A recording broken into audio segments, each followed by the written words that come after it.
तो जी कुश्ती में एक और धोबी पछाड़ लग चुका है। अभी तक ओलंपिक में कितने मेडल आए कुश्ती में, ये बात होती थी। अब बात हो रही है महिला खिलाड़ियों के साथ व्यभिचार की, वो भी देश के सबसे बड़े रेसलर्स ये बात कर रहे हैं। तो क्या है पूरा मुद्दा और कौन सही है कौन नहीं, और इस पर कैसी राजनीति हो रही है, इस सभी पर बात करेंगे। आप देखते रहिए आज की ताज़ा खबर।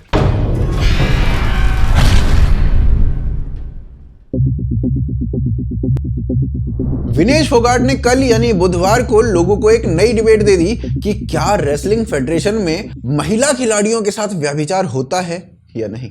वर्ल्ड रेसलिंग चैंपियनशिप में अभी हाल ही में ब्रॉन्ज मेडल जीती विनेश फोगाट ने कहा होता है। नेशनल कैंप्स में जो कोचेज होते हैं सभी कोच नहीं है उसमें, लेकिन कुछ कोचेज हैं जो फेडरेशन के खास हैं, जो खुद शोषण करते हैं, महिला कोचों के साथ में गलत व्यवहार करते हैं। उसकी मैंने आवाज उठाई है इस बार, और उसके बावजूद भी वही चीफ कोच नेशनल कैंप में लगाए गए हैं। परंतु दूसरी ओर दूसरी रेसलर दिव्या काकरान ने कहा नहीं भाई, उन्हीं कैंप्स में हम भी जा रहे हैं और हमने तो ऐसा कुछ होते हुए देखा ही नहीं। आज तक 10 साल से मैं कैंप में हूँ, आज तक ना तो मेरे साथ और जो मैं देखती आई हूँ ना ही किसी लड़की के साथ आज तक उन्होंने किसी को कुछ बोला है, बल्कि जो अनदर स्टेट से आते हैं, हरियाणा स्टेट के अलग हो गए, यूपी के अलग हो गए, जिन स्टेट को कोई पूछता भी नहीं है, वो उनके हित में ज्यादा रहते हैं। कौन सही कौन गलत, ये आरोप कुछ कोचेस और फेडरेशन के अध्यक्ष बृजभूषण शरण सिंह पर लगाए गए। अब अध्यक्ष जी का कहना है कि उन्होंने तो कुछ नहीं किया है। मैं एक ही चीज कह सकता हूं कि इसके पहले अगर हमारे कोचों के द्वारा या हमारे फेडरेशन के द्वारा या हमारे द्वारा कुछ ऐसा होता था तो ये खिलाड़ी तो प्रधानमंत्री जी तक भी चले जाते हैं। खेल मंत्रालय में भी इनके लिए खुली छूट है, कोई दिक्कत नहीं है। ये खेल मंत्री से भी मिल सकते थे, अपनी बात कह सकते हैं, साई के डायरेक्टर से भी अपनी बात कह सकते हैं। तो ये सारी बातें अभी क्यों निकल करके आ रही हैं? तो जी अब खिलाड़ी दो गुटों में बटे हुए हैं। Olympic bronze medallist Sakshi Malik से लेकर बजरंग पुनिया तक विनेश के सपोर्ट में जंतर मंतर पर आकर बैठ गए हैं, और साथ ही आ गए हैं 200 से अधिक और अन्य रेसलर्स, और सबने मिलकर रेसलिंग फेडरेशन के अगेंस्ट मोर्चा खोल दिया है। बजरंग पुनिया का कहना है अगर आपको लगता है कि खिलाड़ी जंतर मंतर पर कम हैं तो जितने कहो उतने आ जाएंगे। हमारी उम्मीद प्रधानमंत्री जी से और गृह मंत्री जी से है कि वो हमारी बात सुनेंगे, और अगर बात ये है कि भाई खिलाड़ी कम है तो खिलाड़ी यहाँ पे 1000, 2000, 3000 जितने आप लोग बोलोगे उतने खिलाड़ी यहाँ पे आपको खड़े मिलेंगे। हाँ, पर मुद्दे को पॉलिटिकल नहीं होने देंगे। कम्युनिस्ट लीडर बृंदा करात खिलाड़ियों के मंच पर चढ़ गई और खिलाड़ियों ने जूते तो नहीं मारे पर बाकी कोई कसर छोड़ी भी नहीं।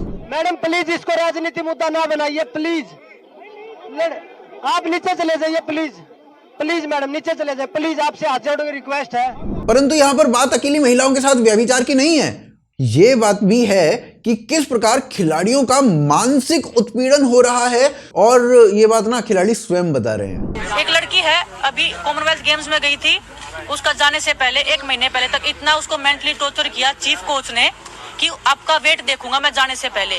वो कौन है वेट देखने वाले? और मुझे याद आ रहा विनीश वहाँ पर भी कुछ हुआ था, क्योंकि वो लड़की को जबरदस्ती पुश किया गया।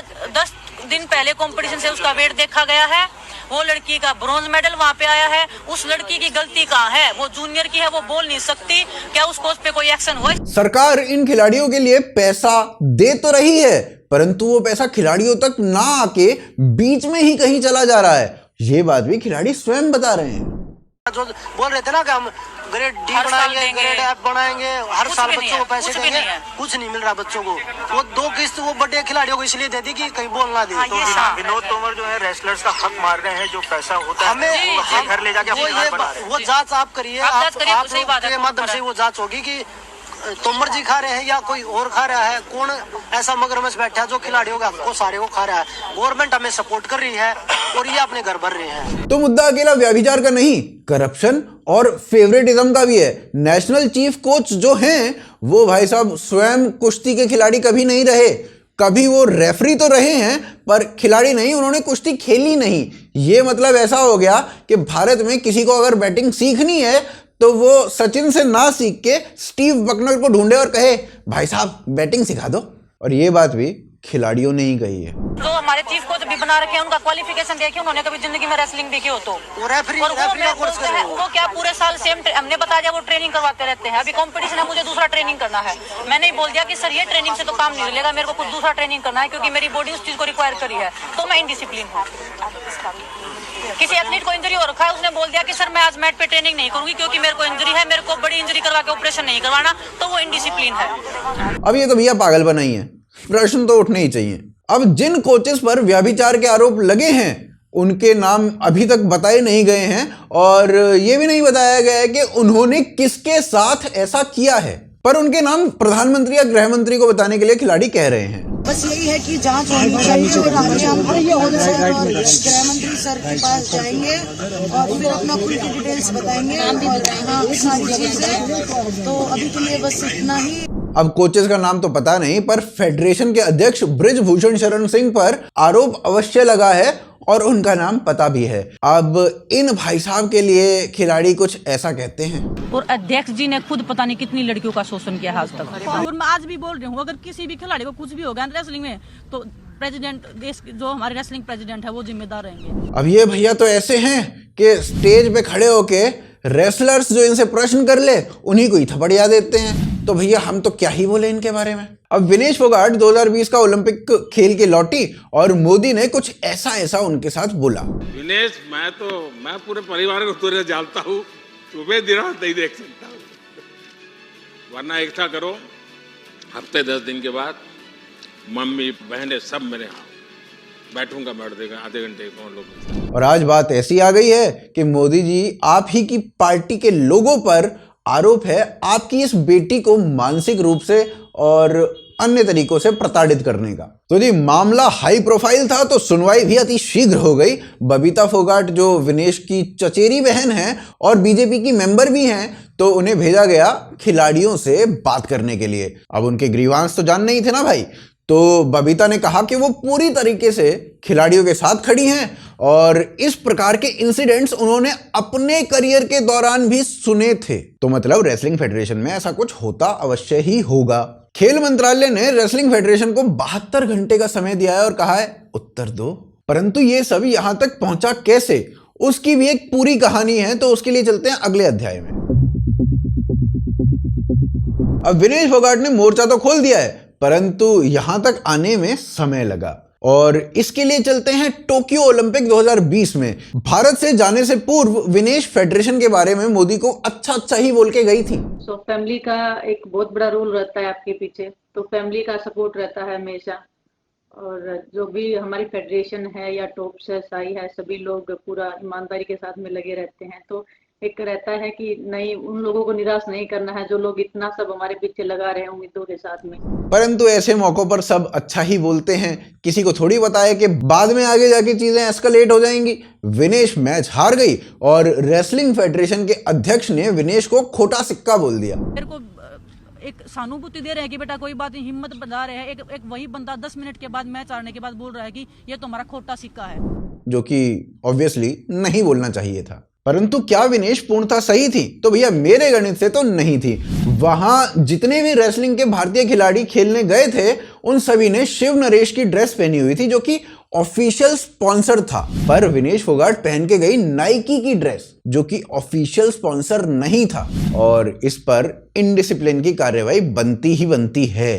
फेडरेशन का उस समय यह भी कहना था कि विनेश ने भारतीय खिलाड़ियों के साथ प्रैक्टिस करने से मना कर दिया था, जिसके ऊपर भी इनडिसिप्लिन की कार्रवाई बनती थी। अब इसके बारे में ना विनेश ने ज्यादा कुछ बोला ना फेडरेशन ने इसके बाद कुछ बोला, तो कौन गलत कौन नहीं वो तो हम सभी को समझ में आ ही रहा होगा। पर क्या विनेश ही पूर्णतः गलत थी? तो भाई साहब ये सुनिए। मेरे साथ कोई फिजियो नहीं था। क्या उस टाइम पे हम 4 महिला खिलाड़ियों के साथ में फिजियो जाना जरूरी था या अध्यक्ष जी का जाना ओलंपिक विलेज में जरूरी था? उनके साथ में जो हमारे विनोद जी सेक्रेटरी हैं उनका जाना जरूरी था, या मेरे साथ या मेरी जो महिला जो 4 लड़कियां थी उनके साथ में कोई महिला फिजियो का होना जरूरी था? क्या किसी ने उनसे सवाल किया इस बारे में? मुझे दोषी ठहरा दिया गया। जब मैं वेट कम कर रही थी 2 दिन तक कोई मुझे संभालने वाला नहीं था, मेरे मुंह में पानी की बूंद नहीं थी 2 दिन तक। ये लड़कियां हम आपस में रो रहे हैं कि ये मेरे को बोले कि दीदी क्या करें, मैं बोलूं बेटा मैं क्या करूं, ये लड़कियां जूनियर हैं, ये हमसे जवाब मांगते हैं कि दीदी क्या चल रहा है, ये आप लोग इतने सालों से कैसे सरवाइव करें, मेरा बेटा सिस्टम के साथ मिल क्या लड़ाई करें। उस समय विनेश को शूटिंग टीम का फिजियो दिया गया था, जो कहां से सही है आप ना स्वयं निर्णय लीजिए, क्योंकि शूटिंग टीम के फिजियो को रेसलिंग का कुछ नहीं पता। भाई मुझे तो लगता है कानून आ जाना चाहिए कि ये जो मंत्री संतरी जो झूला उठा के सरकारी, अरे काहे का सरकारी, हमारे टैक्स पेयर्स के पैसों पे विदेश चले जाते हैं ओलंपिक के टाइम पे, फिर चाहे वो स्पोर्ट्स मिनिस्टर हो या फेडरेशन के अध्यक्ष हो, तो ये सब वहां क्यों जाते हैं मुझे समझ में नहीं आता। इनके अगेंस्ट कानून आ ही जाना चाहिए। इनका क्या काम है वहां पे, और जाना चाहते हो तो भाई अपने खर्चे में जाओ, टैक्स पेयर्स की मनी पर क्यों। जब मोदी जी अपने मेडिकल बिल्स का वहन स्वयं करते हैं, जबकि वो तो पीएम है और सरकारी खजाने से उन बिल्स को दे सकते हैं, अब तक तो सब देते ही आए हैं, ये नहीं दे रहे हैं, तो इन लोगों को क्या दिक्कत आ रही है। भाई भैया फिजियो को भेजो, फिजियो का काम वहां पर ज्यादा है, इन मंत्रियों का काम वहां पर कुछ नहीं है। पर क्या ये जो पूरा फियास्को हुआ है ये इकलौता इंसिडेंट है? तो भाई इसके लिए चलते हैं हम अगले अध्याय में। तो अभी कुछ ही समय पहले संदीप सिंह, जिनकी लाइफ स्टोरी पर फिल्म सूरमा बनी थी, जो भारतीय हॉकी के कभी एस ड्रैग फ्लिकर रहे थे, उनके ऊपर भी सिमिलर चार्जेस लगे हैं। मामला जनवरी 2023 का ही है। वैसे तो वो मना कर रहे हैं और वो कह रहे हैं कि भाई हम तो क्लीन हैं, पर बाकी जांच बताएगी क्या होता है। रेसलिंग में ही एक मध्य प्रदेश की लड़की, उसकी कोचिंग चल रही थी हरियाणा में, और उस माइनर लड़की को लेकर उसका कोच भाग गया। लड़की मुसलमान थी तो कोच ने इस्लाम अपनाया और मस्जिद में जाकर शादी कर ली। उसे ऐसा करने की आवश्यकता इसलिए भी पड़ी क्योंकि कोच साहब ऑलरेडी मैरिड थे। अब हरियाणा पंजाब कोर्ट का फैसला यह भी था कि इस्लाम में लड़कियां प्यूबर्टी आते ही बालिग हो जाती हैं और बाकी धर्मों की लड़कियां जो हैं 21 वर्षों तक भी बालिग नहीं होती हैं। तो उन पर क्या ही बनेगा, मुझे तो समझ में नहीं आ रहा है। अभी कुछ दिन पहले यूएसए में नेशनल विमेन सॉकर लीग के 4 कोचेस पर आजीवन प्रतिबंध लगाया गया क्योंकि वो इस प्रकार के मिसकंडक्ट कर रहे थे। 11 अक्टूबर 2022 को कनाडा में हॉकी सीईओ को रिजाइन करना पड़ा इन्हीं चार्जेस के चलते।